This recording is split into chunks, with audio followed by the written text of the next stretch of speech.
खाएंगे?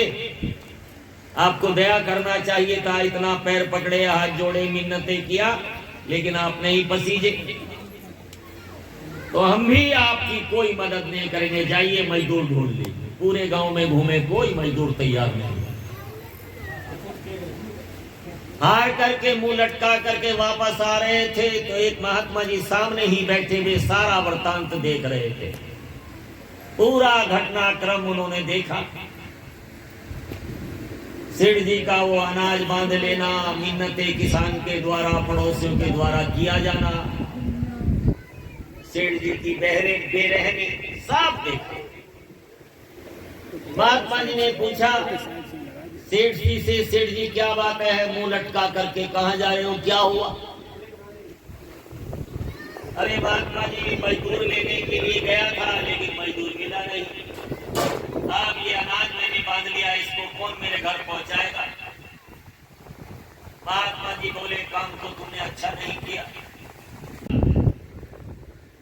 एक आध घंटे में घर आ गया। 1 घंटे बाद तो महात्मा जी ने वो गठरिया रख दी सेठ जी के घर पर और जाने लगे। सेठ ने जो है हाथ जोड़ करके विनती किया, महाराज आपने मेरा इतना बड़ा काम किया, कुछ जलपान करके जाओ या कोई सेवा बताओ, मैं आपकी कुछ सेवा करूं। कहा आपसे क्या सेवा लेना, आप तो ऐसे आदमी हो कि आपसे तो सेवा लेने में भी टूटता है, तो कोई सेवा नहीं, आपका तो जलपान भी करना ठीक नहीं। लेकिन हाँ एक चीज आपको बता देते हैं कि आज से 8 दिन बाद आपकी मृत्यु हो जाएगी। अब जिस किसी को ये पता लगे कि आज से 8 दिन बाद हमारी मृत्यु होने वाली है तो उसका हाल आप जान सकते हैं क्या होगा। महात्मा जी ने सोचा, अब सेठ जी का तो चेहरा पीला पड़ गया, चरणों में गिर गया। महाराज जिसके पास मात्र 8 दिन का समय हो उसको क्या करना चाहिए, यही प्रश्न महाराज परीक्षित ने सुखदेव जी से किया। श्रृंगी ऋषि ने उनको श्राप दिया। उनके पिता के गले में उन्होंने एक सांप मार करके डाल दिया। श्रृंगी ऋषि को जब ये पता लगा तो श्रृंगी ऋषि ने उनको श्राप दिया। जिसने ये कृत्य किया है, आज से 7 दिन बाद तक्षक नाग उसको काटेगा और उसकी जीवन लीला समाप्त। ये समाचार जब महाराज परीक्षित को तुरंत मिला तो वो तुरंत वहां से निकले और जो है सुखदेव मुनि के द्वार पर सुखदेव मुनि का आह्वान किया। सुखदेव मुनि प्रकट हुए और उन्होंने प्रार्थना किया, महाराज 7 दिन का समय मेरे पास है, मुझे क्या करना चाहिए?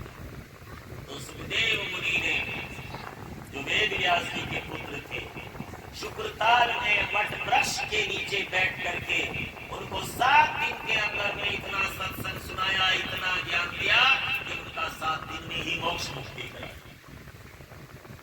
ये महापुरुष की बड़ी, ये महापुरुष की महिमा। 7 दिन के अंदर सुखदेव जी महाराज ने महाराज परीक्षित को जो मृत्यु का भय था वो सब समाप्त कर दिया, सत्संग सुना सुना करके। और जो है 7 दिन के बाद तक्षक नाग ने जब उनको काटा तो उनको नहीं काटा, उनके शरीर को, आत्मा तो पहले ही निकल गई।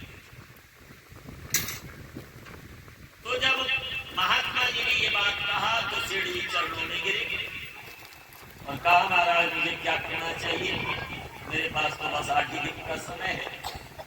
तो महात्मा जी को दया आ गई, उनकी दशा देखी। कहा एक काम करना, जब यमराज के दूत, यम के दूत तुम्हारे प्राण निकाल करके ले जाएं और यमराज के सामने पेश किया जाए तुम्हारी आत्मा को, तो जाते ही तुम्हारा बही खाता खोलेंगे, देखेंगे तो तुम्हारा कोई कर्म ऐसा नहीं है जिसके बल पर तुम्हें अच्छी जगह स्थान दिया। तुम्हारा जितना भी कर्म का लेखा जोखा है वो सब देगा, उसके आधार पर तुमको तो नरकों की यातनाएं है। ये जो 1 घंटे का सत्संग अभी हमने आप हमारा और तुम्हारा हुआ, हमारे तुम्हारे बीच में हुआ, बस यही तुम्हारा एक पुण्य कर्म है। वो कहेगी भाई 1 घंटे का तुम्हारा पुण्य कर्म है और उसका फल हमारे यहाँ ये होता है। तो आप बताओ, पहले उस सत्संग का फल लोगे या जो तुमने गलत कर्म किए, गंदे काम किए, पहले उनका फल? तो उनसे यही कहना कि वो जो 1 घंटे के सत्संग का फल है पहले वो दे दो, और जिस महात्मा ने सत्संग सुनाया था उन्हीं के पास भेज। महात्मा जी तो कह करके चले गए। 8 दिन के बाद उनकी मृत्यु हो गई। यमदूत आए, आत्मा को निकाल करके, सूरत को निकाल करके ले गए, दरबार में पेश किया गया, वही खाता देखा गया, जैसे जैसे महात्मा जी ने बताया था वही बात, कोई अच्छा था। मात्र 1 घंटे का जो सत्संग किया वही बस स्वर्णिम अक्षरों में लिखा गया। पूछा गया 1 घंटे का जो सत्संग किया बस वही एक सत्कर्म है, तो आप उसका फल पहले लोगे कि जो बुरे कर्म किए, जो ब्याज खाया उसका फल लोगे? महाराज पहले वो जो सत्संग का फल है वही दे दीजिए और उन्हीं महात्मा के पास दीजिए। यमराज ने यमदूत को आदेश दिया, ले जाओ महात्मा जी के पास। वो शरीर से तो संसार में विचरण करते हैं, लेकिन सूक्ष्म रूप से ऊपर के मंडलों में है।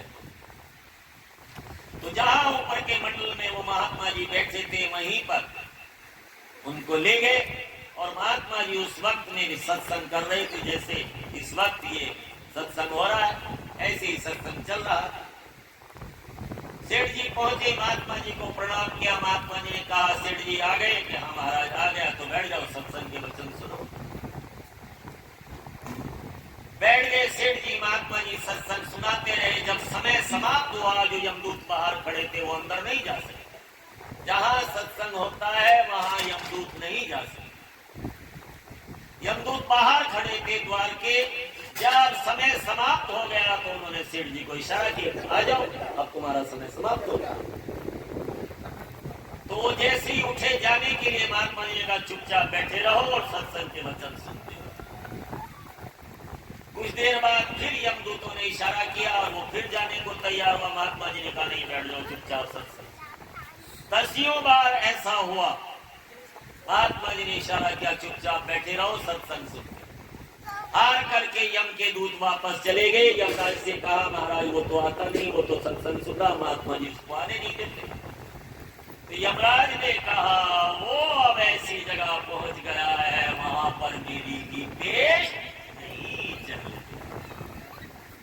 वो ऐसे महात्मा है और वो सत्संग सुना रहे हैं, तो वहां पर मेरा भी पेश नहीं चलेगा, उसको भूल जाओ। 1 घंटे के सत्संग का इतना बड़ा प्रभाव और महापुरुष के दर्शन करने का, उनके वचन सुनने का इतना बड़ा प्रभाव कि जीव यमराज के हाथों से बच गया। ये सत्संग का प्रभाव। तो इसीलिए कहा गया है कि तात स्वर्ग अपवर्ग सुख रही तुला एक अंग, तोल नाता ही सकल मिली जो सुख ले सत्संग। सत्संग के माध्यम से जो जीव को सुख और आनंद की अनुभूति होती है, आनंद की प्राप्ति है, वो संसार का सुख, संसार की दौलत, संसार का वैभव, संसार की मान मर्यादा, पदवी प्रतिष्ठा, ये जमीन जायदाद, रुपया पैसा, वो आनंद, वो सुख नहीं ले सकता। तराजू के पलड़े में सत्संग के माध्यम से मिलने वाले सुख को रखो, दूसरे पलड़े में स्वर्ग वैकुंठ का सुख रखो, लेकिन सत्संग के माध्यम से जो सुख और आनंद की प्राप्ति हुई, वो स्वर्ग और वैकुंठ का सुख भी उसकी बराबरी नहीं। इसलिए प्रेमियों, सत्संग जरूर सुनना चाहिए, जरूर करना चाहिए।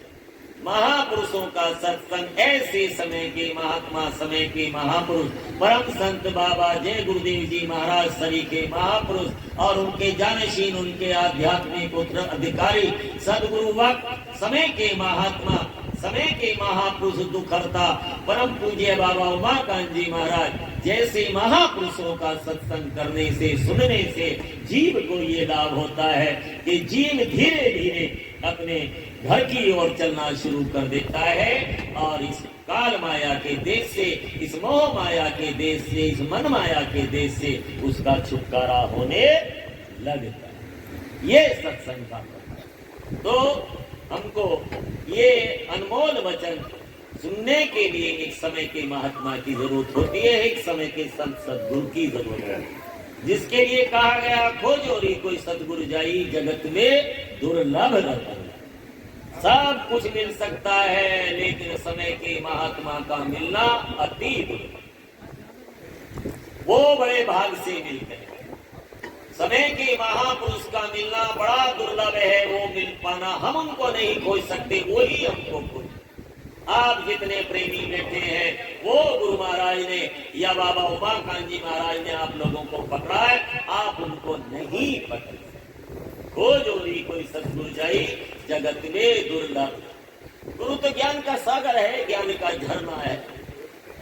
गुरु तो जो है हमारे अंदर जो अज्ञान का अंधकार है, उस अज्ञान के अंधकार को दूर करके ज्ञान की ज्योति, ज्ञान का प्रकाश हमारे अंदर में प्रज्वलित करने के लिए इस धराधाम पर वो महापुरुष अपना निज देश छोड़ करके हम सब जीवों के कल्याण के लिए इस काल माया मोह माया के देश में आते।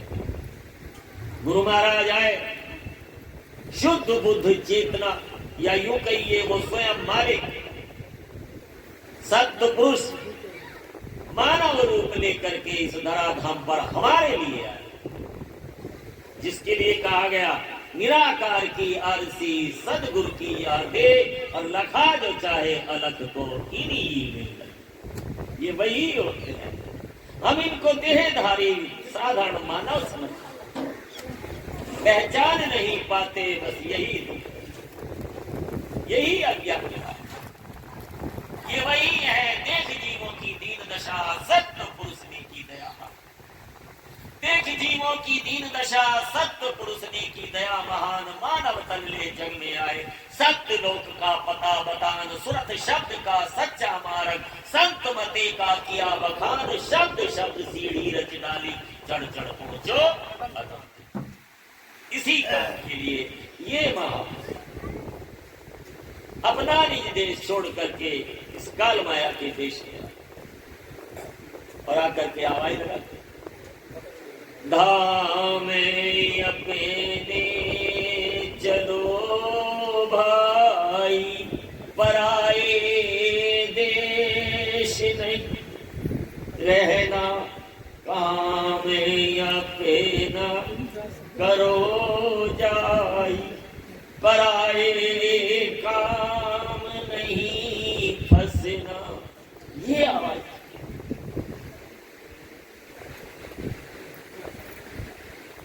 गुरु महाराज ने भी यही आवाज लगाई,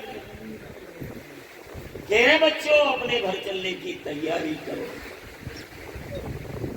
ये घर तुम्हारा नहीं है, ये देश तुम्हारा है, ये तो कुछ समय के लिए मिला है, थोड़े समय के लिए। काल की भक्ति से खुश होकर के उस मालिक ने ये सुरतो रूह आत्माओं का एक भंडार उनको दिया। उनकी तपस्या से खुश हो गए तो कहा मांगो, क्या मांगते हो? उन्होंने कहा हमको अपने जैसा राज दे दो। तो दे तो दिया लेकिन नाराज हो गए, कहा अब तुम मेरे पास नहीं आ सकते। तो कहा महाराज 3 वरदान और दे दीजिए। कहा बोलो, क्योंकि भक्ति किया था, भक्ति के आधार पर मांगा जो भी मांगा, तपस्या के आधार पर मांगा। कहा महाराज 3 वरदान और चाहिए। कहा बोलो क्या चाहते हैं?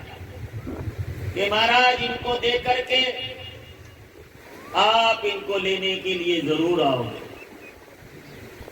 या अपनी चेतन शक्तियों को भेजोगे? तो पहला वरदान ये दीजिए कि आप हाथ पकड़ करके नहीं ले जा सकते। जैसे कोई किसी का हाथ पकड़ता है और लेकर के चला जाता है, ऐसे आप इन जीवात्माओं का हाथ पकड़ करके यहां से नहीं ले जा सकते। इनको सत्संग सुना सकते हैं, ज्ञान दे सकते हैं, विवेक जागृत, ये विवेक जागृत कर सकते हैं, नाम की युक्ति दे सकते हैं, सब कुछ कर सकते हैं। जो आपकी बात को सुन ले, जो आपकी बात को मान ले और इस योग्य हो जाए, जाने योग्य हो जाए, बस उसी को ले जा सकते हो। बाकी तो वचनबद्ध हो गए। इसीलिए किसी का हाथ पकड़ करके ये महापुरुष नहीं ले जाते। पहला वचन। दूसरा वचन, ए वस्तु कह दिया, वचन से बध गए। दूसरा कहा कि किसी को भी अपने पूर्व जन्म का याद नहीं रहेगा। पिछले जन्मों में कहां थे, क्या थे, किस घर में थे, किस योनि में थे, कुछ याद नहीं। आप इतने प्रेमी बैठे हैं, तो क्या आपको अपने पिछले जन्मों का किसी को याद है? किसी को याद है। और कहा है वस्तु, तीसरा वचन, जो मिलेगा प्रारब्ध से बस उसी में खुश रहे। ये तीन वचन और मांग लिए। सुरतों का भंडार तो मांगा ही मांगा, तीन वचन और मांग करके उन्होंने एव वस्तु कह दिया। इसीलिए हमको अपने पूर्व जन्मों का याद नहीं है कि हम पिछले जन्मों में कहा, और जहां हमको जन्म मिला उसी में खुश रहते हैं। जिस घर में जन्म मिलता है वही खुश है, जिस अवस्था में रहते हैं बस उसी में खुश रहते हैं। हो गए माला माल तो उस माल में खुश हैं, हो गए कंगाल तो उस कंगाल में खुश हैं। पूरे हैं वो लोग जो हर हाल में खुश, हर हाल में खुश रहे, चाहे रो करके रहे, चाहे गा करके रहे, चाहे स्वेच्छा से रहे, चाहे दबाव से रहे, रहते हैं, क्योंकि कुछ हो नहीं सकता। तो ये तीन बातें और मांगी गई, उन्हीं तीन वचनों से हम बन गए। इसीलिए महापुरुष किसी का हाथ पकड़ के नहीं ले जाते, इसीलिए सत्संग सुनाते और मैल धोते, जन्म जन्मांतर की मैल धोते हैं। कैसे धोते हैं? ये कर्म कर्जे कैसे काटते हैं, वो उनका अपना तरीका है, वो महापुरुषों का तरीका है। तीन प्रकार से जीवों के ऊपर में दया करते हैं, जीवों के कर्म कर्जे करते हैं। पहली दया काहे से करते हैं? इन नेत्रों से करते हैं। वो दृष्टिपात उसको कहते हैं। आप लोग दर्शन करने जाते हैं, गुरु महाराज के लिए भी गए होंगे, और लाइन में लग के हाथ जोड़ करके आंखों से आंखें मिला करके दर्शन किया होगा। किसने किया? क्यों किया दर्शन? क्या मिला? उस दर्शन करने से फायदा क्या हुआ? वो दृष्टि पड़ गई, वो दृष्टिपात हो गया, नेत्र से नेत्र मिल गए। वो नेत्र नूरानी है, वो निगाहें नूरानी है, उनसे नूर बरसता है, उनसे ओरा निकलती हैं, आध्यात्मिक किरणें निकलती हैं। और जब वो ओरा, वो आध्यात्मिक किरणें जीव के ऊपर में पड़ती हैं तो युगों युगांतर के पाप ताप मरते। एक जन्म के नहीं, सन्मुख हो ये जीव में जन्म कोटि अघ नाश ही तभी। एक जन्म नहीं, जन्म कोटि करोड़ों जन्मों के अघ पाप ताप सब नष्ट हो। ये दर्शन का फल, मम दर्शन फल परम अनुपा, जीव पाए निज सहज स्वरूप। ये दर्शन करने का फल मिलता है, जीव अपने स्वरूप में जगना शुरू हो जाता है। हम समझते हैं हम खाली हाड़ मास की देह है, ये आड़ी तिरछी हड्डियां, नस नाड़ियां, खून की, बस यही हमारी दुनिया है। ये घर, ये परिवार, नातेदार, रिश्तेदार, इस उसके आगे कोई दुनिया है ही नहीं। यही तो आप लोग समझते, लेकिन महापुरुष कहते हैं नहीं रे भैया, अनंत लोक है, रचना अनंत है, हरि अनंत हरि कथा अनंत है, कोई बारा उसका कोई बारा पार नहीं है, अनंत है। और कौन दिखा सकता है? ये दिखा सकता है। तो पहली दया वो काहे से करते हैं? दृष्टिपात हो जाता है, निगाहों से निगाहें मिलती है, दूर वो दृष्टि पड़ जाती है, वो करोड़ों जन्मों के पाप ताप सब दग्ध हो जाता है। ये दृष्टि का पड़ना, इसीलिए दृष्टि का पड़ना जरूरी है, इसीलिए दृष्टि पड़ता है। पहली दया। दूसरी दया काहे से करते हैं? ये वचनों का अमृत पिलाकर है। सत्संग के विषय में मैंने बताया कि वो वचनों का अमृत है, सत्संग बताया भी, इससे कहानी कथा वार्ता नहीं हुई। वो वचनामृत है, वचनों का अमृत जितना जीव पी लेता। हम भी कोई ऐसे ही थोड़े बड़े खराब आदमी, गंदे कर्म गंदे, विचार गंदे, सोच गंदे, सब गंदा ही,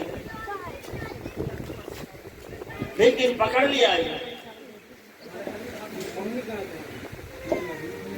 सब छूट गया, सब बदल गया, रूपांतरण हो गया, परिवर्तन हो गया, बदल गए।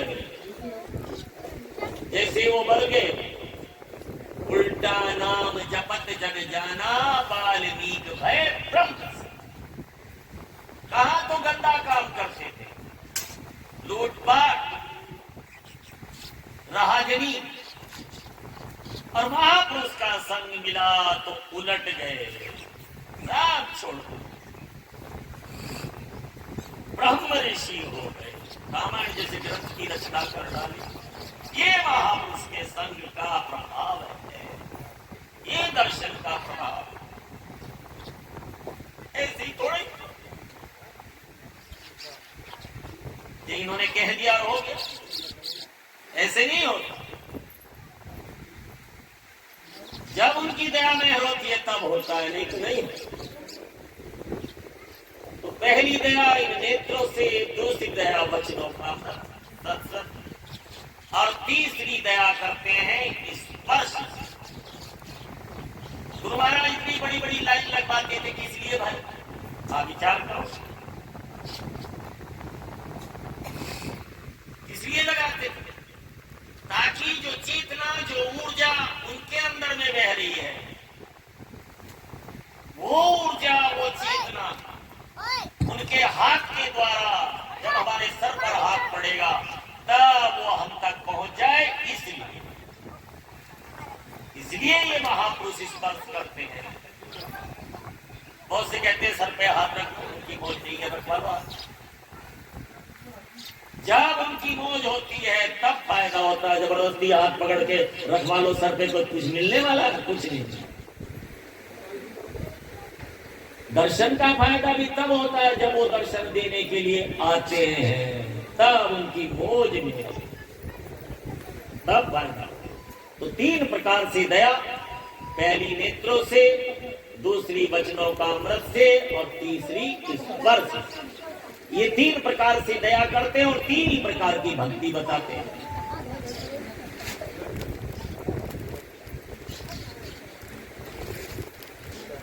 बात ना ही करें तो मेहरबानी होगी भैया, बात मत करो भैया। तो तीन प्रकार से ये भक्ति महापुरुषों ने कहा। जो तीन, वैसे तो भक्ति का कोई, जैसे कहते हैं प्रेम में और जंग में कोई नियम कानून है, कहते ना श्याम दाम दंड भेद जैसे भी है जंग जीत जाओ, उसमें कोई नियम कानून है नहीं। प्रेम में भी कोई नियम कानून, किसी की कोई बात पसंद आ जाती है और किसी का जो है किसी के एक आंसू पर हजारों दिल तड़पते हैं, किसी का उम्र भर रोना यूं ही बेकार। किसी की कोई बात पसंद आ जाती है, जैसे वो बताया था कि शिव जी की पिंडी पर कोई चढ़ गया, घंटा उतारने के लिए शंकर भगवान ने सोचा मेरे ऊपर अर्पण हो गया, बस वही दर्शन दिया। तो इसका कोई नियम कानून नहीं है, ना प्रेम का कोई नियम कानून है, ना जंग का कोई नियम कानून है। जंग जीत जाओ जैसे जीत सकते तो जीत। ऐसी ही प्रेम का है रिझान हो, जैसे रीझ जाए वो मालिक, वो सदगुरु जैसे रीझ जाए रिझान हो। चाहे रो के रिझाओ, चाहे हंस के रिझाओ, चाहे गा के रिझाओ, चाहे जैसे रिझाओ, पर रीझ जाए। रीझ जाएंगे तो फिर काम बन जाए। लेकिन उन्होंने 3 प्रकार की भक्ति का आदेश दिया। क्या है पहली भक्ति? निष्काम भक्ति, कामना रहित भक्ति। आपने दिन भर माला घुमाया, 24 घंटे माला घुमाया, रात दिन जपते रहे जय गुरुदेव जय गुरुदेव जय गुरुदेव जय गुरुदेव, या और जो भी युक्ति आपके पास है वो जपते रहे। सांझ होते ही मांग लिया, बेटे की नौकरी लगवा दो, बिटिया की शादी करा दो, जमीन जायदाद मुकदमा जितवा दो, जमीन जायदाद बढ़वा दो, कोठी बंगला बनवा दो, कार गाड़ी दिलवा दो, या और भी जो भी कोई आपकी इच्छा है वो मांग लो। तो बचा क्या आपके पास? बचा कुछ? बोलो भाई, है खाली बैंक बैलेंस खत्म, कुछ नहीं बचा, जो कमाया खत्म। इसलिए महापुरुष कहते हैं कि निष्काम भक्ति करो, कामना रहित भक्ति, मांगना कुछ। अपने उस धन को, उस कमाई को जोड़ते चले जाओ, कामना रहित निष्काम, कोई नहीं, एकर्ता भाव से। अगर आप ये ले आए कि मैं कर रहा हूं तो कर्म के बंधन में बन जाओ, और कर्म का बंधन इतना सशक्त होता है कि कांटे से भी नहीं कटता, यही काट सकता है। हमारी क्या औकात जो हम काट, हम अपने बल से कुछ कर सकते हैं? अपने बुद्धि विवेक से हम परमात्मा को पा सकते हैं? नहीं पा सकते। कितना ही करो, रात दिन जो है आप कुछ भी करो, कितना ही कुछ भी करो, माला जपो, व्रत करो, उपवास करो, तीर्थों में जाओ, या और कोई भी साधन दान पुण्य करो, कुछ नहीं। बिना इनकी दया के कुछ नहीं हो सकता। यही है करण करावण, यही करो। हम तो निमित्त मात्र हैं, बस उनके आदेश का पालन, उसी में लगे रहे, और जो है जो उन्होंने आदेश दिया वही सुमिरन ध्यान भजन करते रहे, तो एक न एक रोज दया हो जाए, एक न एक रोज रीझ जाएगा। कोई आपके सोने चांदी से तो रीझने वाले नहीं, आपके रुपये पैसे तो रीझने वाले नहीं, प्रेम से रीझ। हरि व्यापक सर्वत्र समाना, और प्रेम से प्रकट घट घट मेरा साइया, सूनी सेज न कोय, बलिहारी वा घट की जा घट प्रगट। उनको रिझाना चाहते हो, उनको प्रकट करना चाहते हो, तो प्रेम करो। प्रेम तो करो संसार से, संसार के साजो सामान से, संसार के नातेदारों से, रिश्तेदारों से, और पाना चाहो परम पद, हो ही नहीं सकता, कभी नहीं। बताया महाराज जी ने, बाबा उमाकांत जी ने, एक समय में एक ही काम हो सकता है, या तो मुंह फुला लो या ठटा के हंस लो। दोनों काम एक साथ नहीं हो सकते। आप मुंह भी फुला लो, ठटा के हंस लो, ये नहीं हो सकता ना, हो ही नहीं सकता। एक ही काम होगा, या तो संसारिकता निभा लो या प्रभु को। थोड़ा सा हटना पड़ेगा, परहेज करना नहीं करेंगे। आप दोनों चीज, दो नाव में एक साथ चलेंगे तो डूबेंगे, बचत नहीं होगी। एक नाव में जब श्रद्धा विश्वास भाव भक्ति, जो मैंने पहले ही कहा, श्रद्धावान लभते ज्ञानम, और विश्वास फलदायी। इतना विश्वास प्रगाढ़ दृढ़ होता चला जाएगा, उतनी ही अनुभूति होती चली जाएगी, और जितनी श्रद्धा प्रगाढ़ होगी उतना ही काम बनता चला। तो श्रद्धा और विश्वास, विश्वास फलदायकम श्रद्धावान लभते, जितना श्रद्धा प्रगाढ़ होगी उतना है ज्ञान अंदर में आता चला। तो बता रहे थे कि हम भी खराब आदमी थे, लेकिन उन्होंने पकड़ लिया। तो आज आपके बीच आते हैं, ये चार बातें जो सुनी सुनाई गुरु महाराज की याद है वो आपके बीच रख देंगे। ये महापुरुष की संगत का फर्क है, उनके चरणों में बैठने का, उनके सत्संग सुनने का यही फल है, यही राशि। ये षट सुधरे ही सत्संगति पाई, पारस परस दुखात सुन। पारस एक पत्थर होता है, लोहे को छू देता है तो सोना बना देती है, लेकिन पारस पत्थर नहीं बना पाता। पारस में और संत में यही अंतरो जान, वो लोहा कंचन करे वो कर ले आसन। जिस आत्मानंद परमानंद निजानंद की मस्ती में वो रमण करते हैं, उसी में हमको रमण करना सिखा दे।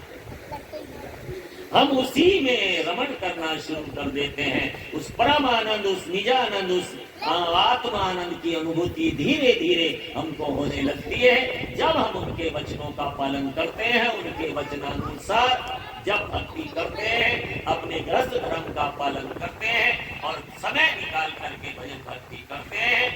एकर्ता भाव से, निष्काम भाव से जब भजन करते हैं तो दया बरसे, बिल्कुल बरसे, कोई वजह नहीं है। तो पहली प्रार्थना निष्काम भक्ति, कामना रहित भक्ति, एकर्ता भाव से करना है और मांगना कुछ। और अगर आपकी बेइज्जती नहीं है कि भाई हमको तो मांगना जरूरी है, हम तो मांगते हैं, मांगते ही नहीं है तब और क्या करा, या कुछ और भी किया क्यों साहब? कुछ ना कुछ मांगते ही रहते। आप भी दर्शन करने जाते हैं तो महाराज जी ये परेशानी है, महाराज जी ये बीमारी है, महाराज जी ऐसा है, महाराज जी ऐसा है, यही तो कहते होंगे। ये तो कोई कहते नहीं कि आत्म कल्याण करो, हमको ये फायदा हुआ या ये नहीं दिखाई दे रहा या ये बात नहीं होती, ऐसा तो कोई पूछता नहीं। कोई पूछता, वो कोई है, हर एक नहीं है, कोई है। सब संसारी चीज मांगते हैं, बेटा बेटी, जमीन जायदाद, रुपया पैसा, सब यही। तो आपकी बेइज्जती नहीं है मांगे बगैर, तो मैं आपको तरीका बता देता। ध्यान से सुनना, मैंने पहले ही निवेदन किया था कि ध्यान से सुनेंगे तो आपको लाभ पाएगा। तो वो मैं आपको बता देता कैसे मांगे। आप कुछ मांगोगे नहीं और कुछ छोड़ोगे नहीं। कितनी बढ़िया तरीका, सब कुछ मांग लोगे और मांगोगे भी कुछ। काने को काना कहिए तो काना जाए रूठ, और धीरे धीरे पूछिए भैया तेरी कैसे गई है, तो सब बता देगा, रो रो करके सब सिखाना। ऐसे ही भगवान से भी कुछ मांगना है तो डायरेक्ट मत मांगो कि ये दे दो वो दे दो, ऐसा नहीं, तरीका है उसका। कुछ मांगोगे नहीं और कुछ छोड़ोगे। तो कैसे मांगना है? ये मेरी अर्जी है, ये मेरी अर्जी है,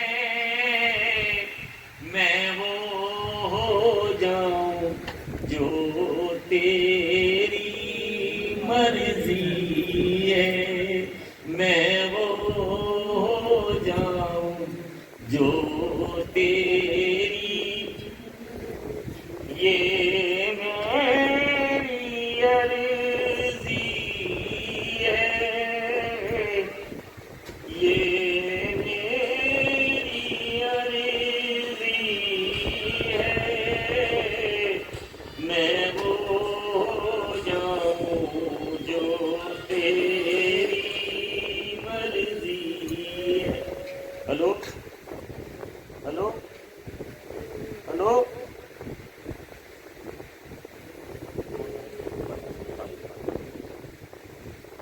तो ये आपने कुछ छोड़ा क्या? उन्हीं पे छोड़े सब कुछ। ये मेरी अर्जी है, रोज रोज अर्जी लगाओ, मैं वो हो जाऊं जो तेरी मर्जी। तो आपने सब कुछ पा लिया, जो तुझ भाए सोई भली का। हे मेरे सत्य, मेरे लिए जो तुझे अच्छा लगे बस वही कर, जिसमें मेरा हित हो, जिसमें मेरा कल्याण हो, मेरे लिए वही। दुख में भी मेरा कल्याण है तो दुख दे दे, और सुख में कल्याण है तो सुख दे। जो तुझ भाए सोई भली का, जो तुझे मेरे लिए अच्छा लगे, मेरे लिए वही हित करे। तेरे से बड़ा दुनिया में मेरा हितैषी कौन है? दुनिया तो रुलाने वाली, सब रुलाने, सबकी सुंदर परिजन की यह रीति स्वार्थ लाभ करई। सबकी प्रीति के पीछे कोई ना कोई स्वार्थ बन रहा है। पति का स्वार्थ है, मेरी पत्नी है, इसके पेट से मेरे कुल खानदान का नाम रोशन करने वाला वारिस पैदा हो। अगर पैदा ना हो तो दूसरी शादी क्यों कर लेते हो भैया? क्यों छोड़ देते? उसका भी स्वार्थ है। मेरा घर होगा, घर की चौधाई कहलाऊंगी, मेरा हुकूम चलेगा, मेरे उधर से कुल खानदान का नाम रोशन करने वाला वारिस पैदा होगा, मेरा मान बढ़ेगा, मेरा हुकूम चलेगा। ये अगर ना हो तो कोई किसी से प्रेम ना करे। पुत्र का भी स्वार्थ है, मेरे माता पिता हैं, दुनिया में लेके आए हैं, मुझे पढ़ाएंगे लिखाएंगे, देखभाल करेंगे, डॉक्टर इंजीनियर बनाएंगे।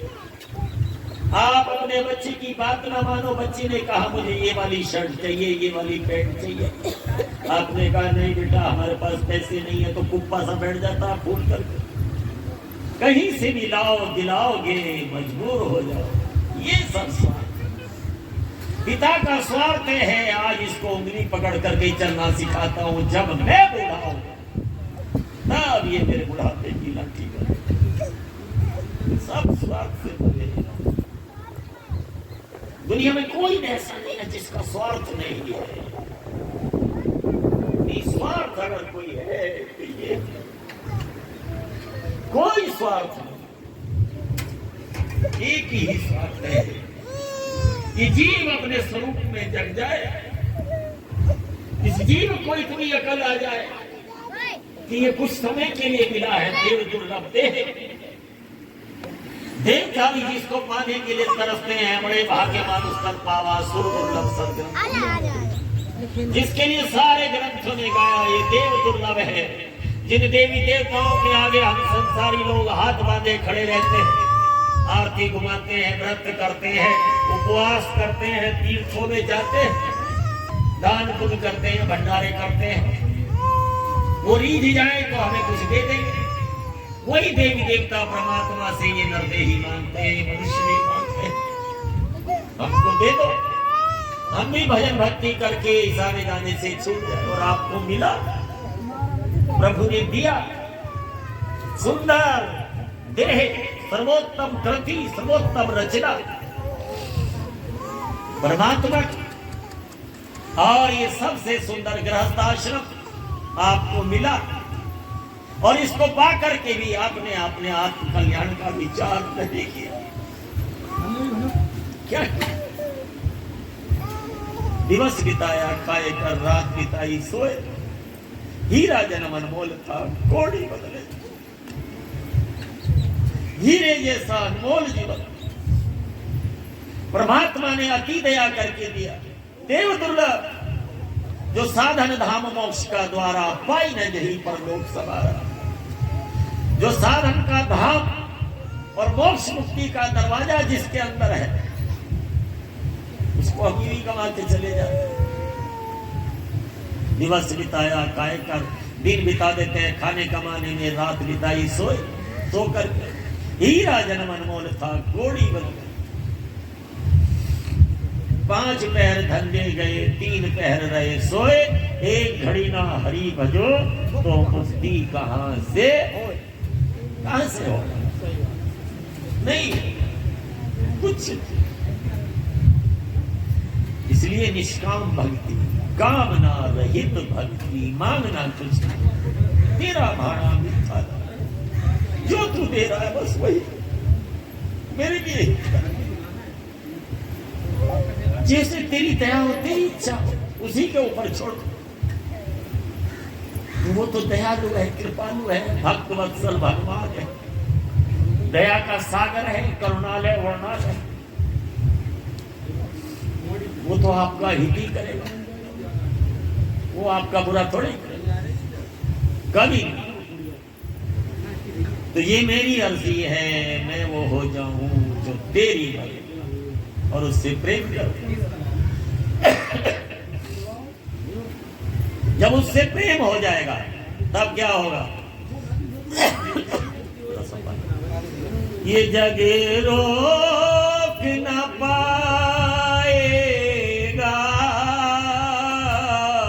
फिर आपको कोई रोकने वाला नहीं।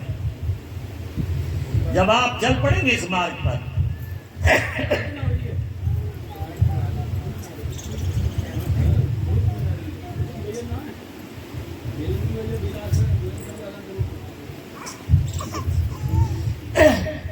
ये जग रोक न पाएगा, मीरा नाचेगी जब प्रेम नचाएगा। जब आप प्रेम करेंगे तो फिर आपको कौन रोकने वाला? फिर तो आपका हृदय मयूर बन जाएगा, अपने मालिक के लिए, अपने सद्गुरु के लिए कदम कदम पर नाच दिखाएगा। हृदय आपका ऐसा तरंगित हो जाएगा, तरंगे उठेगी, अंदर से आवाजें आने लगेंगी, तरंगे उठेगी। ये भक्ति की शक्ति है जो बताया, जो बताने जा रहा हूं। तो पहली भक्ति निष्काम कामना रहित मांगना कुछ, और दूसरी भक्ति निरंतर रोज रोज घाट पर बैठे, सुरत शिला पर बैठकर निकसत मैल अपार। ये घाट बताया गुरु महाराज ने, जहां माताएं बिंदी लगाती हैं, भाई लोग तिलक लगाते हैं, यहाँ पर ये इधर देखो मेरी तरफ, यहाँ ये घाट है, यही आत्मा की बैठक है, निवास स्थान आत्मा का यहीं पर है, और यहीं तक वो शब्द आ रहा है। दो प्रकार का वो शब्द है, नाम दो प्रकार का होता है, एक वर्णात्मक और दूसरा भवनात्मक। वर्णात्मक नाम क्या है? जो अकल बुद्धि के दायरे में आता है, जो लिखने पढ़ने बोलने में आता है, वो वर्णात्मक नाम है। धवनात्मक नाम क्या है? जो अकल बुद्धि के दायरे से बाहर है, जिसको अनुभव किया जाता है, वो धवनात्मक। तो वर्णात्मक नाम क्या है? राम कृष्ण, ओम नमः शिवाय, ओम नमः भगवते वासुदेवाय, हरे राम हरे कृष्ण, यहां तक की जय गुरुदेव भी वर्णात्मक नाम। लेकिन ये धवनात्मक नाम से मिलाने वाला धवनात्मक नाम जो यहां तक आ रहा है, यही आत्मा की बैठक है, यही घाट है, और यहां तक वो नाम आ रहा है। मालिक के श्रीमुख से 24 घंटे आता है, रचना का आधार है, सारी रचना उसी का आधार लेकर के की गई है। एक पल के लिए भी वो नाम आना बंद हो जाए तो रचना ही खत्म। अवल अलह नूर उपैया, कुदरत के सब बंदे, एक नूर ते सब जग उपजा, कौन भले कौन। सबसे पहले रचना उसी प्रकाश की और शब्द की हुई, उसी ज्योति की हुई, उस नूर की, और वो जो है उसी का आधार लेकर के ये सारी सुरतें रूहें आत्माएं यहाँ काल माया के देश में लाई गई हैं, और उसी का आधार लेकर के अपने घर जाएंगी, नहीं तो नहीं, कोई तरीका नहीं है। तो वो नाम यहां तक आ रहा है। मालिक के श्री दुनिया के जितने बाजे हैं वो बजाने पड़ते हैं, लेकिन वो ऐसा अनहद नाद दिव्य धुन वेदवाणी ब्रह्मवाणी है, वो अनहद नाद है, दिव्य धुन है, वेदवाणी है, ब्रह्मवाणी है, कल में आयत है, आसमानी आवाज है, गैब की आवाज, कलाम इलाही है। मालिक के श्रीमुख से होता है, 24 घंटे हो रहा है। और जब ये जीवात्मा उसको पकड़ लेती है सुनते सुनते कि आंख कान मुख बंद कराओ, अनहद जीना शब्द सुनाओ, दोनों दिल एक तार मिलाओ, फिर देखो गुलजारा। देखिए, सुनना अलग बात है, बहुत सूक्ष्म बात है, ध्यान से सुने आप लोग। ये बात आपको किसी ने बताई नहीं। जो बता रहा हूं हो सकता है आपको शायद नहीं बताया गया। 3 वरदान मांगे, वो भी शायद आपको किसी ने नहीं बताया। बताया किसी ने? नहीं बताया। तो 3 वरदान काल भगवान ने जो मांगे थे वो बताया। भक्ति 3 प्रकार की, दया 3 प्रकार से, वो आपको कम सुनने को मिला, कम सुनने को मिला ना। तो वो चीजें सूक्ष्म बात बता रहा हूं आपको। सत्संग तो आप रोज सुनते रहते हैं, लेकिन जो आपने नहीं सुना वही बताना चाहिए, वही तो बताना चाहिए। तो वही आपके बीच में रखने जा रहा हूं कि जो सूक्ष्म बात है उसको ध्यान से सुनिए। क्या है? सुनते रहो उसको, 1 साल नहीं, हजारों साल सुनो, कुछ नहीं होने वाला। क्या कुछ हो जाएगा? जब तो ध्यान नहीं करें क्या हो जाएगा? जो चीज कहने जा रहा हूं वो सुनो, तो कुछ नहीं हो, सुनते रहो। उसमें लय होना पड़ेगा। सुनते सुनते दोनों तिल एक तार मिला, ये तात्पर्य है। आंख कान मुख बंद कराओ, अनहद जीना शब्द सुनाओ, दोनों तिल एक तार मिलाओ, फिर देखो गुलजारा। जब सुनते सुनते जीवात्मा उसमें लय हो, दोनों एक रूप हो, तब वो शब्द ऊपर के मंडलों में खींच करके ले जाएगा और ऊपर के सारे दृश्य नजारे, ऊपर की सारी यात्रा हमारी पूरी होगी। ईश्वर का लोक, ब्रह्म का लोक, पार ब्रह्म, महाकाल, सचखंड, सतपुरुष, अलख अगमनामी धाम, ये पूरी की पूरी यात्रा हमारी होगी। जब तक उसमें लय नहीं है, सुनते रहो। आनंद तो आएगा सुनने, मस्त तो होगा, वो मस्ताना बाजा। जैसे वो जो हिरन होता है ना, और वो शिकारी जब जाता है और वो बजाता है नाद, बीन बजाता है, तो हिरन अपनी मांग से निकल के आता है अपने घर से, और आकर के नाचता हुआ आता है, और आकर के उसकी बीन पर अपना सर रख देता, तब वहीं पकड़ा जाता है। अली पतंग गज नीन मृग जरे एक ही आंच, और स्वामी वो कैसे बचे जाको लागे पांच। अली कहते हैं भंवरे को, सूक्ष्म बात है, ये भी ध्यान से सुना। अली कहते हैं भंवरे को, एक ही दोष के कारण अपनी जीवन लीला समाप्त कर लेता है। क्या है? सुगंध का रसिया है, फूल के ऊपर दिन भर मंडराता रहता है, और शाम होते ही उसमें बंद हो जाता है, और सुबह होते होते उसकी जीवन लीला को एक ही चीज का रसिया, सुगंध का। अली पतंग, पतंगा, जब रोशनी होती है, बल्ब जलता है, लाइट जलती है, तो दौड़ करके आते हैं, और उसके अग्नि के प्रकाश से वो जल करके भस्माभूत होती है। एक ही दोष है, दृष्टि दोष। अली पतंग गज हाथी, हाथी को जब पकड़ना होता है तो क्या करते हैं? नकली हथनी बना देते हैं, एक गड्ढा खोद देते हैं, उसमें खड़ी कर देते हैं, तो वो स्पर्श का दोष उसके अंदर में है। उससे स्पर्श करने के लिए वो उसमें गड्ढे में कूद जाता है और वह वहीं पकड़ लिया जाता है। अली पतंग गज मीन मछली, स्वाद का दोष, कांटे में फंस जाती है। वो आटे के गोली जो डालते हो आप लोग, और वो पकड़ लेते हो उसको, तो उसी में फंस जाए स्वाद के लिए। अली पतंग गज मीन मृग, मृग जो मैं अभी बताया, ये भी इसके अंदर दोष है। क्या है? शब्द का दोष। जब से वो बीन बजाता है तो वहां से निकल के आता है नाचता हुआ, और आकर के उस बीन के ऊपर अपना मुख रख देता है, वह वहीं पकड़ा है। तो ये तो एक एक दोष के कारण पकड़े जाते हैं। अब जैसे 5 लगे हो, उसका क्या हाल होगा? क्यों साहब? उसे कौन बचा? उसे कौन? जाको लागे 5, जाको लागे। अली पतंग गजमीन मृग जरे एक ही आंच, और स्वामी वो कैसे बचे जाको लागे। ये काम, क्रोध, लोभ, मोह, अहंकार, 5 दोष लगे हैं, तो कैसे बचाओगे? कौन बचाएगा? ये बचाएंगे और कोई नहीं बचा सकता, और कोई बचा ही नहीं सकता। तो आपको बता रहे थे भक्ति, चले जाते हैं पता नहीं कहां से कहां चले जाते हैं। तो भक्ति बता रहे थे, निष्काम भक्ति का बता दिया आपको। दूसरी निरंतर भक्ति, नागा नहीं करना पड़ेगी। गुरु महाराज ने भी कहा और बाबा उमाकांत जी महाराज भी कह रहे हैं कि निरंतर रोज रोज घाट पर बैठ करके आप लोग वो जो ऊपर से अनहद नाद दिव्य धुन वेद वाणी ब्रह्म वाणी कल में आए थे, मालिक के श्रीमुख से आ रहा है, उसको सुनो और सुनते सुनते उसमें लय हो जाओ तो वो ले जाएगा खींच करके काम हो। और तीसरी चीज अनन्य भक्ति, ये सबसे महत्वपूर्ण।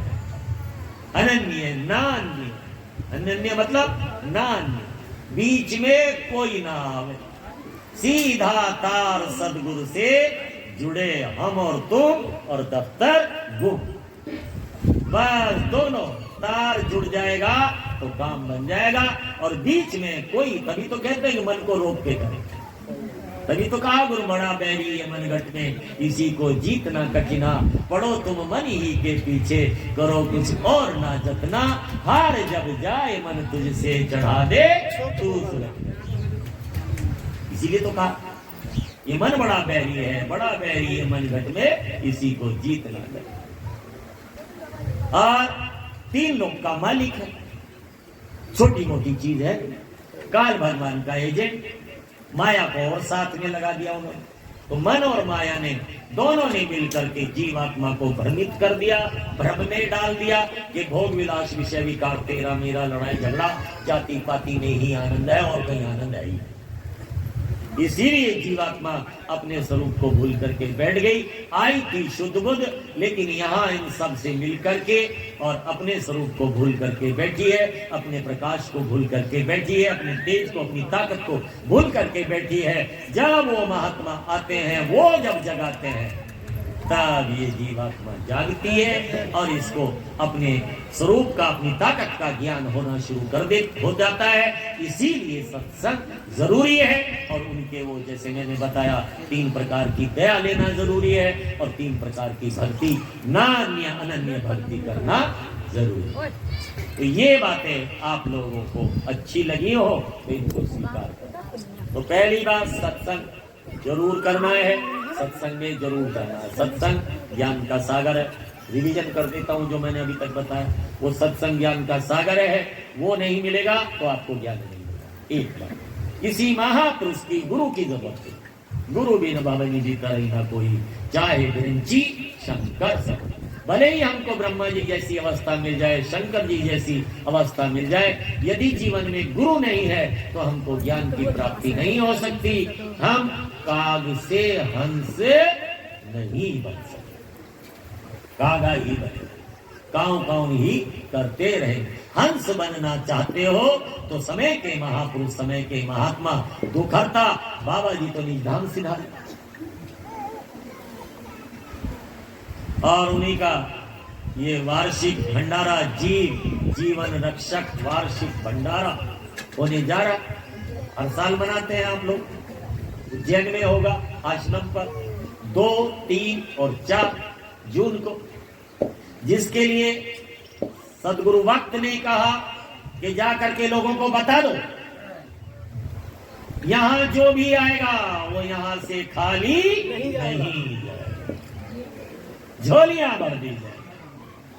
आप आओ तो सही, अपने हाथ से प्रसाद लेकर के प्रसाद खाना तो दया बरस। जो भी, जिसको भी वो प्रसाद दोगे वो दया का पात्र बन जाएगा। वो तो दया दे, आज से दे। गुरु महाराज ने इतने जो है हम जीवों को दया देने के लिए क्या क्या युक्ति नहीं किया। काफले निकाले, यज्ञ, संत मत में यज्ञ नहीं होता, लेकिन गुरु महाराज ने किया कि ये किसी प्रकार से समझ जाए, ये अपने स्वरूप में जग जाए, ये सच्चाई से रूबरू हो जाए। इतना गुरु महाराज ने किया और मंच से यहां तक कह दिया, अरे मेरे सामने करो, मुझे भी जाना है, मेरा भी शरीर बूढ़ा हो रहा है, सबको जाना है। आए हैं सो जाएंगे, राजा रंग फकीर, एक सिंहासन चढ़ी चले, एक बंधे सब हो जाए। कोई हो ऋषि मुनि ज्ञानी ध्यानी योगी यति तेजी तपस्वी गृहस्थी, कोई हो सबको जाना पड़ेगा, एक रोज सबको जाना। तो प्रेमियों, जब ये बात सत्य है, जाना है तो कुछ करके जाओ भाई, ऐसे ऐसे जाने से क्या। जब जाना सत्य है तो कुछ करके जाओ, कुछ मालिक की दया दुआ ले करके जाओ, कुछ मालिक की भजन भक्ति करके कुछ अनमोल खजाना इकट्ठा करके जाओ, ताकि आपका वहां भी ये जन्म तुझे अनमोल मिला, जो चाहे इससे कमा बाबा, कुछ दीन कमा कुछ दुनिया कमा, कुछ हरि से है लगा,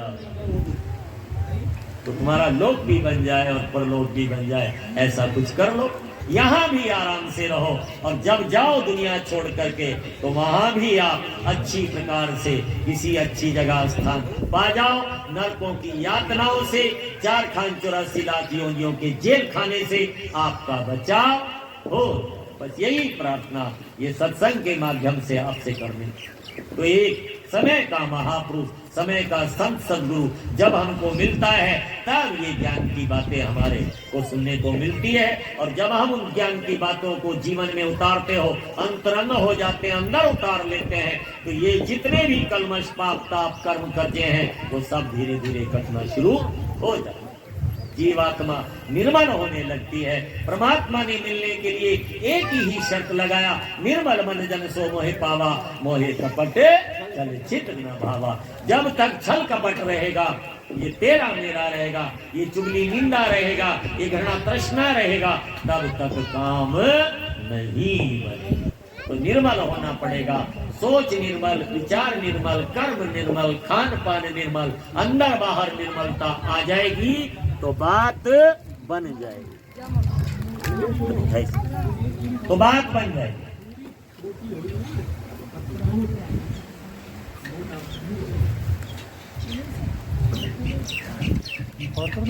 नहीं, ये वाला तो गुरु के वचन जो मानते हैं, जो उनका पालन करते हैं, उन पर चलते हैं, उन्हीं पर दया बरसती है। जो इधर से सुनते हैं इधर से निकाल देते हैं, वो तो कोरे के कोरे रह जाए।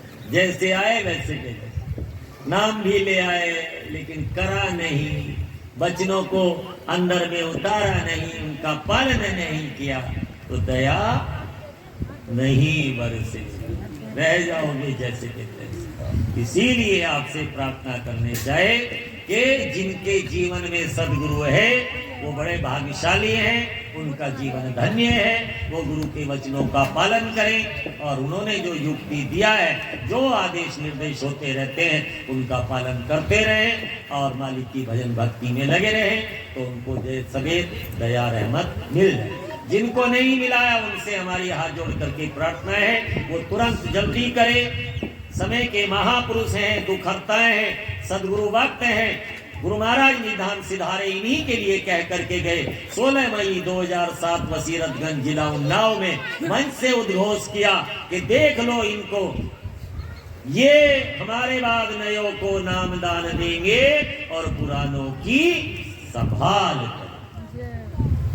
इन्हीं के लिए आदेश दे करके गए। और जाने से पहले होली के कार्यक्रम पर गुरु महाराज ने मन से उद्घोष किया, मन से इशारा किया, मनुष्य का ही मिलेगा। जैसे आपको ये बताई गई बातें, अब जो सत्संगी हैं उनकी तो बात रहने दो, उनको तो छोड़ो। कोई नया प्रेमी बात समझ में आ गई, कहने लगा ठीक है भाई चलो ले चलो, ले गए, दर्शन करा लाए, सत्संग सुनवा लाए, नाम दान दिला लाए, आ गए। 10-20 साल जो बचे थे, साधना किया, सुमरन ध्यान भजन किया, बुलावा आ गया। तो 9 द्वारों से जब जीवात्मा को निकाला गया, क्योंकि जीवात्मा की ताकत तो पैर के अंगूठे तक बह रही है, पूरी चेतना शक्ति काम कर रही है जीवात्मा की, तभी तो शरीर काम करता है। और जिस दिन जीवात्मा निकाल ली जाती है उसी दिन चला चली हो जाती है, देह यहीं पड़ी रह जाती। तो जहूरा किसका है? आत्मा का, सूरत का, रूह का। उसी की ताकत से सब काम हो रहा है। तो निकाल ली गई, 9 द्वारों से निकाल के यहाँ 10वें द्वार पर लाई गई। तो यहाँ पर दो दरवाजे मिलते हैं, एक बायां एक दायां। बाएं द्वार पर यमराज खड़े रहते हैं, दाएं द्वार पर वो महात्मा जिन्होंने नामदान दिया। वो देखते हैं ये वही जीवात्मा आई जिसको मैंने नामदान दिया। तो क्या करते हैं, यमराज के हाथ से डोरी लेके अपने हाथ में ले लेते हैं। तो ये लाभ का सौदा है कि घाटे का? लाभ का सौदा है। यमराज के हाथों से आप बच गए। महात्मा जी ने अपने हाथ में डोरी ले ली, देखा अभी संसार में जाना चाहता है, इच्छा भरी नहीं है, अभी और भोग भोगना चाहता है। तो संसार में जन्म दिला देंगे। तो किसका जन्म मिलेगा? गाय बैल भैंस पेड़ पौधा पशु पक्षी या इंसान का? है इंसान का जन्म मिलेगा, मनुष्य का जन्म मिलेगा, और अच्छे घर में मिलेगा। किसी नेक कमाई करने वाले भजनानंदी ईश्वरवादी खुदाप्रस्त के घर में जन्म मिलेगा। और देखते रहते हैं, जब तक इच्छा बनी रहती है संसार में आने की तो जन्म दिलाते रहते हैं और भजन भक्ति कराते रहते हैं। और जब देख लेते हैं अब तृप्त हो गई जीवात्मा, इच्छा नहीं है संसार में जाने की, तो नाम की नौका में बैठा करके, नाम के जहाज में बैठा करके पार लगा दे। फिर वो इस दुख के संसार में दोबारा आने वाला नहीं। तो ये सत्संग के कुछ वचन जैसे हमसे बना आपके बीच रखा गया। अच्छा लगा तो इनको ग्रहण करना। किस किस को अच्छा लगा जरा हाथ उठाइए। सभी को अच्छा लगा? अच्छा, जो नामदानी है उनसे नहीं, जिनको नामदान मिला है उनसे नहीं, जिनको नामदान नहीं मिला उनसे प्रार्थना है हाथ जोड़कर कि आपको अच्छा लगा कि नहीं लगा, जरा हाथ उठाए। जो नामदानी नहीं है, उनको नाम नहीं मिला, अच्छा लगा है? अच्छा लगा है तो हमारी प्रार्थना स्वीकार करोगे? हाथ जोड़ के प्रार्थना है। अब आप देर ना करो, नामदान ले लो और भजन भक्ति में लग जाओ, क्योंकि आगे आने वाला समय बहुत खराब है। वो मैं बताने जा रहा हूं, उसके विषय में, समय के बारे में, और जो बाबा जी भक्त का संदेश है उसके बारे में 10-15 मिनट और लेके आपको बताऊंगा और बाकी फिर समापन हो जाएगा। तो उनसे मेरी बाबा जी बार बार इशारा कर रहे हैं, बाबा उमाकांत जी महाराज 2024 के पहले दिन ही मन से इशारा किया कि पिछले सालों की भांति ये साल भी अच्छा नहीं रहेगा और हार्ट अटैक से बहुत मौतें होंगी। तो बहुत लोग हार्ट अटैक से इस वक्त में मर रहे। तो आपसे जानना चाहते हैं कि समय अच्छा है कि खराब है? तो अच्छा समय देखना चाहते हो या खराब? अच्छा समय देखना चाहते हो तो हमारी इन बातों पे आप विचार करना, इन बातों को मानना, तो फिर आप अच्छा समय देख पाओ। तो सबसे पहली प्रार्थना क्या किया गया? सब शाकाहारी हो जाए, किसी भी जीव जंतु पशु पक्षी की हिंसा हत्या ना करो, उनका मांस मछली अंडा ना खाओ। ये हमारा भोजन नहीं है। ये तो वो जंगली जानवर शेर चीता बघेरा जो जंगल में रहते हैं उनका भोजन है, उन्हें खाना। उनकी हमारी रचना भी अलग है। उनके दांत नुकीले हैं, हमारे दांत चपटे हैं। हमारे नाखून चपटे हैं और उनके नाखून नुकीले हैं। और जो है वो पानी, हम जो है पानी खींच के पीते हैं और वो पानी चाट के पीते हैं। और उनके जो बच्चे हैं उनकी आंख जाके खुलती है 2-3 दिन बाद, हमारी आंख तुरंत खुल जाती है। जैसे ही जन्म लिया तुरंत खुल, और रोने भी लगते तुरंत होते ही। तो ये फर्क है। तो हमारा उनका शरीर एक जैसा नहीं है।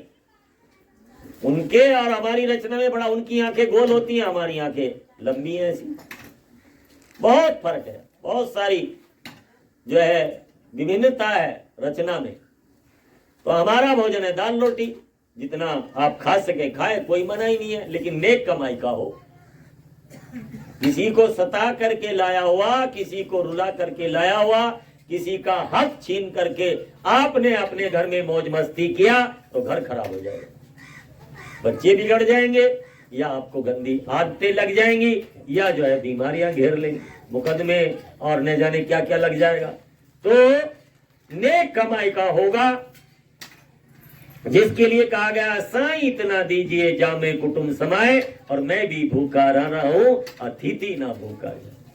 तो उतना वो मालिक सबको दे रहा है, वो पालनहार है, उसकी जिम्मेदारी है, वो करता धरता है, करण करवणहार है, सबका पालनहार है, वो सबको 2 वक्त की रोटी दे रहा है।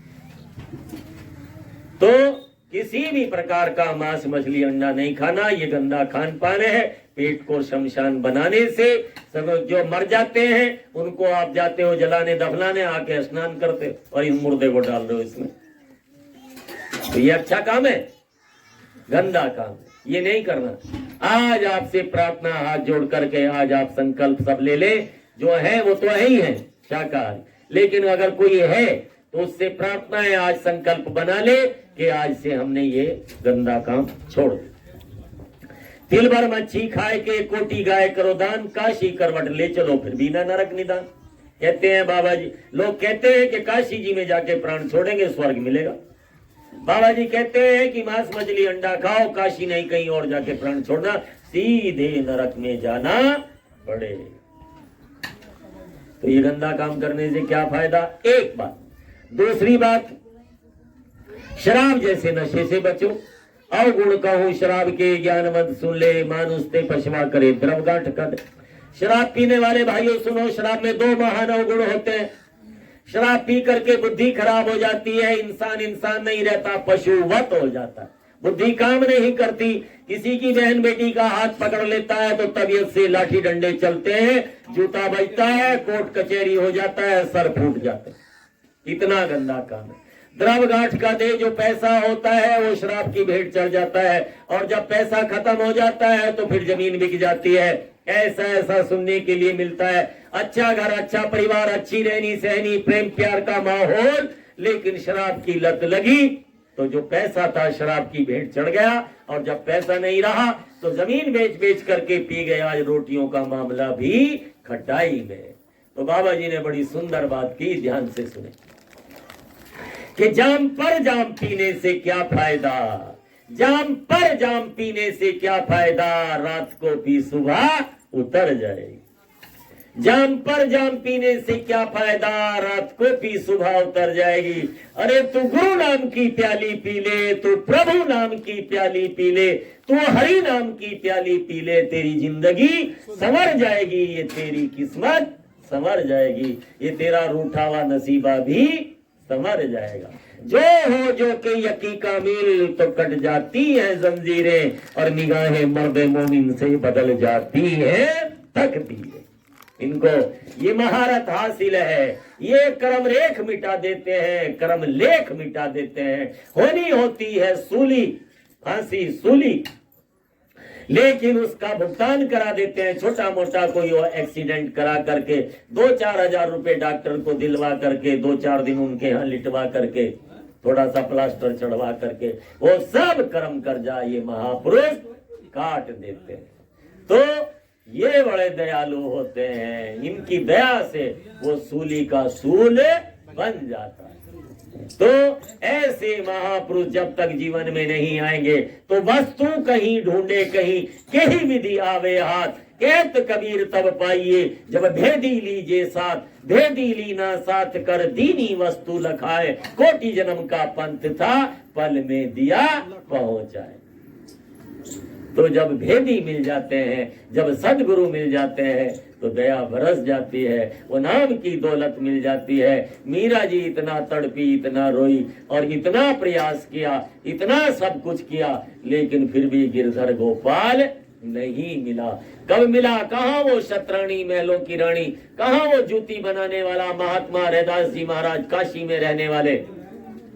लेकिन उनकी तड़प लगन का ये फल हुआ कि ढूंढना नहीं जाना पड़ा, गुरु चल करके आए और जो है वहीं बैठा करके नामदान दिया, सूरत को शब्द के साथ जोड़ा। अग्नि तो पहले से लगी हुई थी, प्यास तो थी, बस थोड़ी सी हवा देने की जरूरत थी। पूरा का पूरा गिरधर गोपाल नहीं, सब देवी देवता स्वर का लोग सब पूरी की पूरी रचना उनकी करा दी। तब उन्होंने नाच नाच करके गा गा करके सारी दुनिया को बताया, पायो जी मैंने नाम रतन धन पायो। वस्तु अमोलक दी मेरे सतगुर, कृपा कर अपनायो, पायो जी मैंने नाम रतन धन पायो। तो जब तक वो नाम रतन धन आपको नहीं मिलेगा तब तक आपका कल्याण नहीं होगा। और वो मिल जाए तो ये परहेज आपको करना पड़ेगा जो पहले बताया, शाकाहारी रहना और जो है नशा मुक्त रहना, और नाम का जो है सुमिरन करना, नाम का जो है आपको अभ्यास करना, सुमिरन ध्यान भजन करना। अमृत है गुरु नाम जगत में, अमृत है गुरु, बोलो भाई, नाम जगत में अमृत है, अमृत है प्रभु नाम